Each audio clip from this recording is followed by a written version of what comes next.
Halo, selamat pagi anak-anak dan remaja misioner yang dikasihi Tuhan.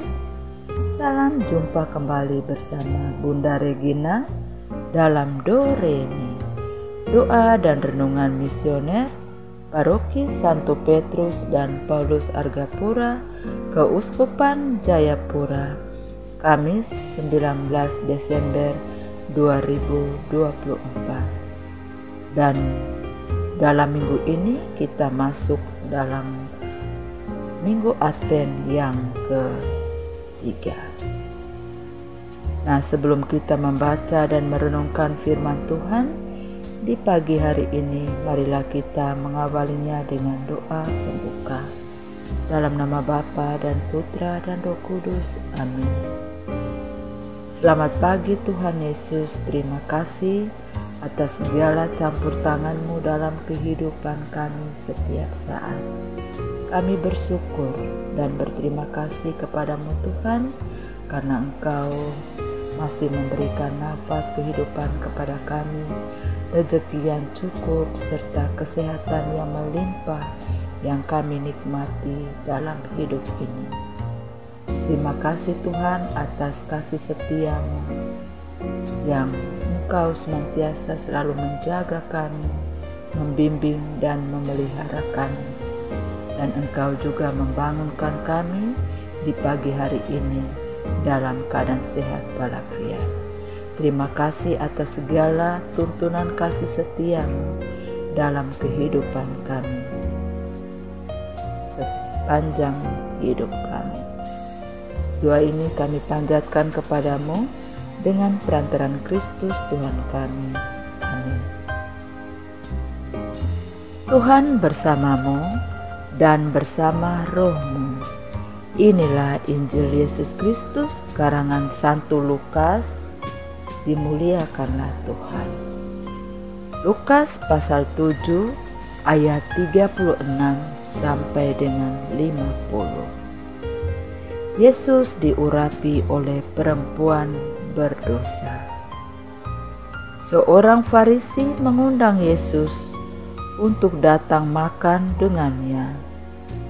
Yesus datang ke rumah orang Farisi itu, lalu duduk makan.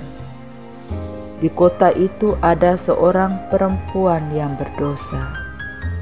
Ketika perempuan itu mendengar bahwa Yesus sedang makan di rumah orang Farisi itu, datanglah ia membawa sebuah buli-buli pualan berisi minyak wangi. Ia berdiri di belakang Yesus dekat kakinya sambil menangis, lalu membasahi kakinya itu dengan air matanya dan menyekanya dengan rambutnya. Ia mencium kakinya dan meminyakinya dengan minyak wangi itu.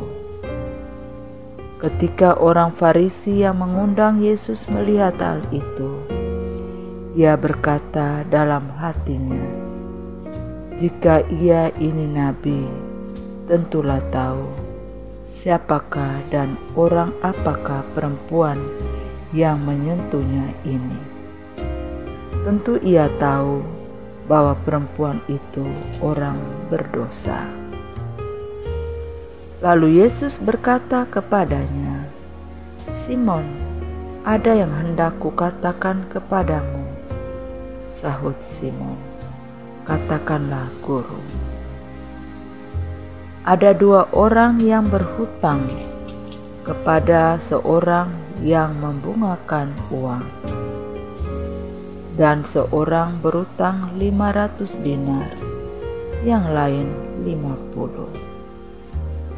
Karena mereka tidak mampu membayar, ia menghapuskan hutang kedua orang itu.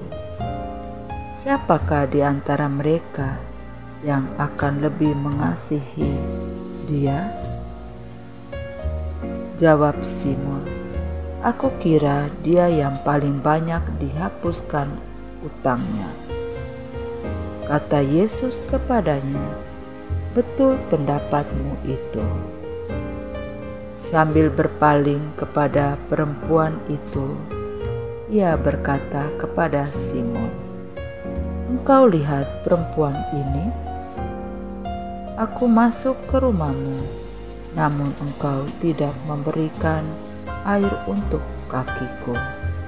Tetapi dia membasahi kakiku dengan air matanya dan menyekanya dengan rambutnya.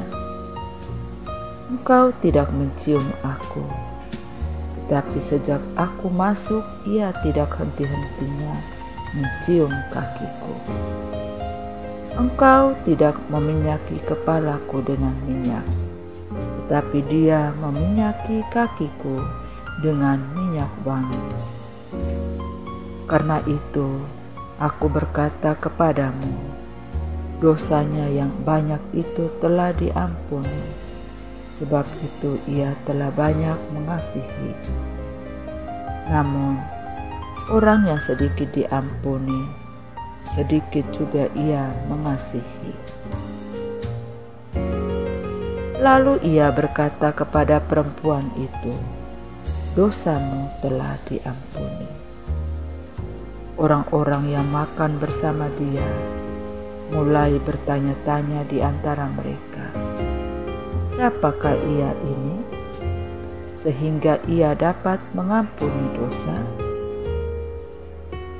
Yesus berkata kepada perempuan itu, "Imanmu telah menyelamatkan engkau. Pergilah dengan damai." Demikianlah sabda Tuhan.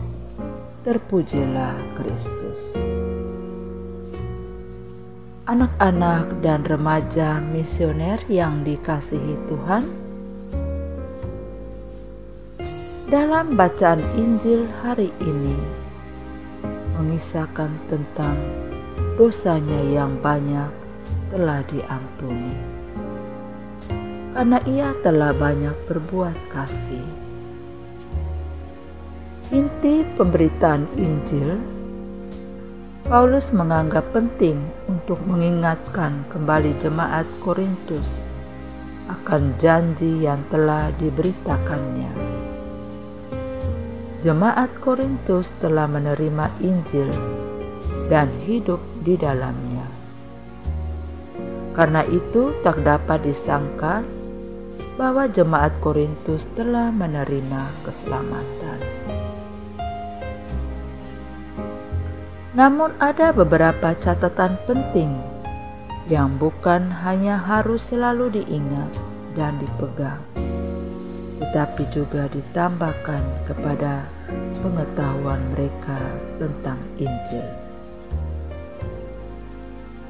Catatan penting yang pertama adalah Injil harus dipahami sebagai suatu kesatuan berita tentang kelahiran, kematian, dan kebangkitan Yesus Kristus. Di sini Paulus menekankan bahwa kematian dan kebangkitannya adalah rangkaian peristiwa yang menjadi inti Injil. Ia mati karena dosa-dosa manusia, dikuburkan dan dibangkitkan pada hari yang ketiga sesuai kitab suci. Fakta kebangkitannya sebagaimana kesaksian saksi mata, antara lain Kefas, ke-12 murid Yesus, lebih dari 500 saudara, Yakobus, semua rasul, dan yang paling akhir Paulus sendiri. Menggagalkan keraguan beberapa orang terhadap kebangkitan orang mati. Nah, catatan penting yang kedua adalah Injil harus menjadi motivasi pembawa berita. Paulus telah dipilih sebagai saksi kebangkitan Yesus dan dipanggil menjadi rasul, meskipun ia menganggap dirinya rasul yang paling hina karena ia menganiaya jemaat Allah.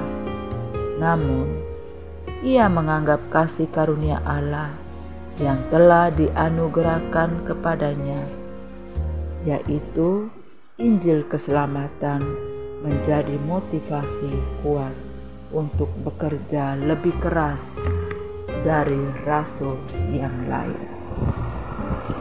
Anak-anak dan remaja misioner yang dikasihi Tuhan, hendaknya gereja tidak melupakan fondasi yang mengokohkannya, yaitu Injil Yesus Kristus.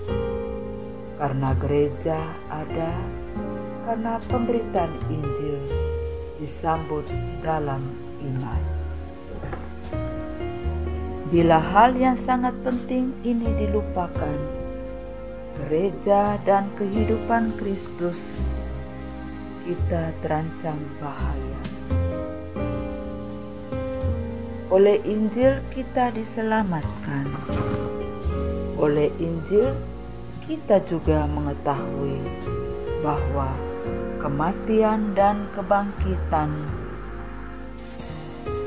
telah melepaskan kita dari kuasa dosa, dari murka Allah.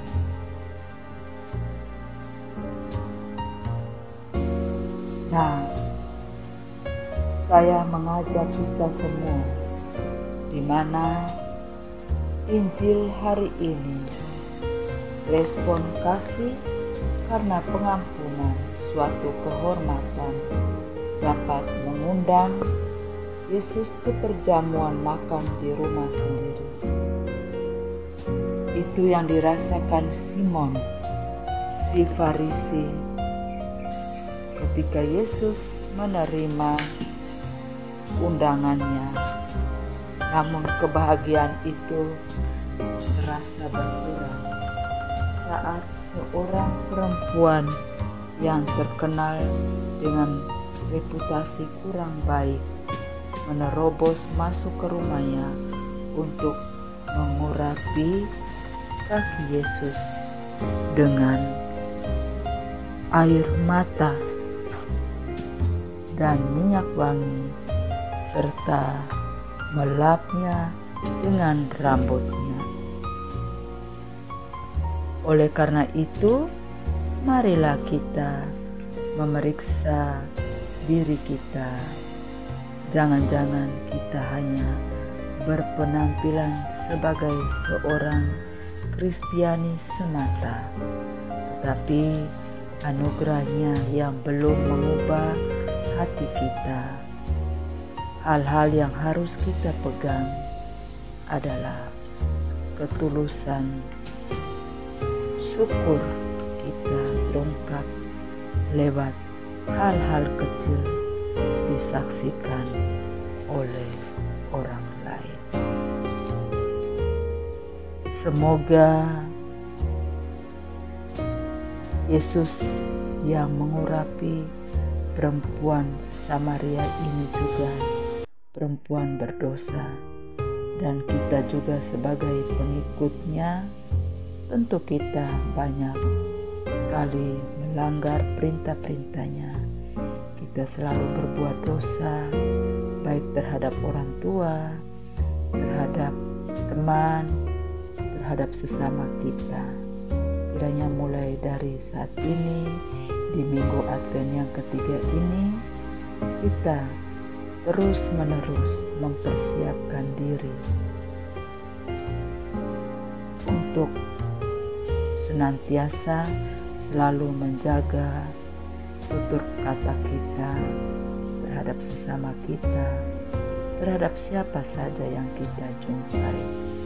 Semoga senantiasa Tuhan menjaga, melindungi kita, dan selalu senantiasa memberikan yang terbaik di dalam kehidupan kita. Semoga renungan ini dapat bermanfaat bagi diri kita. Amin. Marilah kita berdoa untuk anak misioner Indonesia. Tuhan Yesus, Engkau diutus Bapa menjadi berkat bagi dunia, menjadi selamat bagi manusia. Utuslah kami anak-anak-Mu di Indonesia untuk menjadi sahabat yang kuat bagi yang lemah, sahabat yang rela berkorban bagi yang menderita payah, sahabat penghibur bagi yang sakit dan gelisah. Tuhan Yesus, kami pun ingin menjadi utusan-utusan kecil-Mu, teman setia bagi yang tersingkir terlantarkan, teman bicara bagi yang kesepian terlupakan, sobat yang gembira bagi yang sedih dan susah, sobat penuh penghargaan bagi yang tak dicintai. Tuhan Yesus, utuslah kami kini dengan bantuan Roh Kudus-Mu, menjadi garam dan ragi yang baik, menjadi terang dan obor yang cemerlang, membawa kegembiraan dan pengharapan. Tuhan Yesus, kuduskanlah badanku dan sucikanlah jiwaku. Kupersembahkan diriku padamu hari ini. Berkatilah semua anak dimanapun juga. Berkatilah semua orang yang kami jumpai, siapapun juga. Amin. Bapa kami yang ada di surga, dimuliakanlah nama-Mu. Datanglah kerajaan-Mu. Jadilah kehendak-Mu di atas bumi seperti di dalam surga. Berilah kami rezeki pada hari ini, dan ampunilah kesalahan kami, seperti kami pun mengampuni yang bersalah kepada kami. Dan janganlah masukkan kami ke dalam pencobaan, tetapi bebaskanlah kami dari yang jahat. Amin. Salam Maria, penuh rahmat, Tuhan sertamu. Terpujilah engkau di antara wanita, dan terpujilah buah tubuhmu Yesus. Santa Maria, Bunda Allah, doakanlah kami yang berdosa ini, sekarang dan waktu kami mati. Amin. Kemuliaan kepada Bapa dan Putra dan Roh Kudus, seperti pada permulaan, sekarang, selalu, dan sepanjang segala abad. Amin. Sampai ketemu di lain kesempatan. Selamat pagi, selamat beraktivitas.